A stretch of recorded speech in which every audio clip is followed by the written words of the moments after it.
സംസ്ഥാന സർക്കാർ ജീവനക്കാരുടെ അവകാശങ്ങൾ സർക്കാർ ഹനിക്കുകയാണെന്ന് ആരോപിച്ച് FSCTO പാലക്കാട് കളക്ടറേറ്റിന് മുന്നിൽ ധർണ നടത്തി.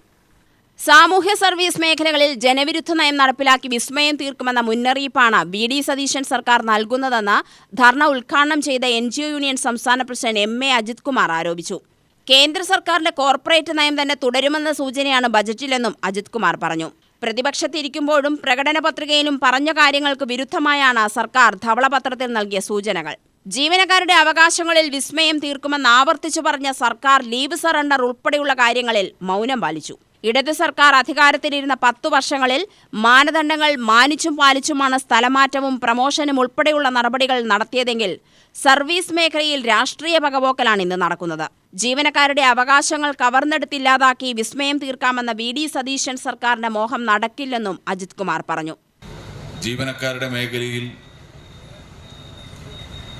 അനുഭവിച്ചുകൊണ്ടിരുന്ന ആനുകൂല്യങ്ങളും അവകാശങ്ങളും തന്നെ സംരക്ഷിക്കപ്പെടാൻ എന്തെങ്കിലും സമീപനമുണ്ടോ എന്ന സംശയവും ഈ കഴിഞ്ഞ ഒരു മാസത്തിനുള്ളിലുള്ള ഭരണ നടപടിയുടെ ഭാഗമായി ഉണ്ടായിക്കഴിഞ്ഞു. മെയ് മാസം 4-ാം തീയതി തെരഞ്ഞെടുപ്പ് വിധി വന്നപ്പോൾ UDFന്റെ നേതൃത്വത്തിലുള്ള ഗവൺമെന്റ് കേരളത്തിൽ വരുമെന്ന് വ്യക്തമായി. മുഖ്യമന്ത്രി ആരാണ്, വകുപ്പ് മന്ത്രിമാരാരാണ്,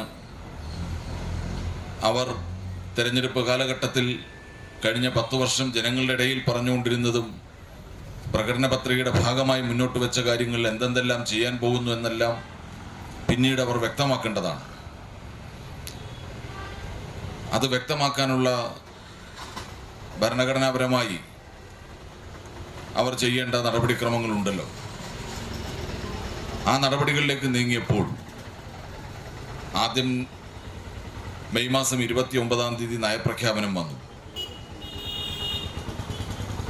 ജൂൺ മാസം 4-ാം തീയതി കേരളത്തിന്റെ സാമ്പത്തിക സ്ഥിതിയെ സംബന്ധിച്ച് സ്റ്റാറ്റസ് റിപ്പോർട്ട് എന്ന പേരിലാണ് ഇപ്രാവശ്യം ധവളപത്രം ആ പേരിലാണ് അവതരിപ്പിക്കപ്പെട്ടത്.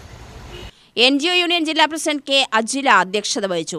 KSTA സംസ്ഥാന വൈസ് പ്രസിഡന്റ് അരുൺകുമാർ, സംസ്ഥാന കമ്മിറ്റി അംഗം Saithalavi, Santhosh Kumar, KP Bindu, Mary Sylvester എന്നിവർ സംസാരിച്ചു.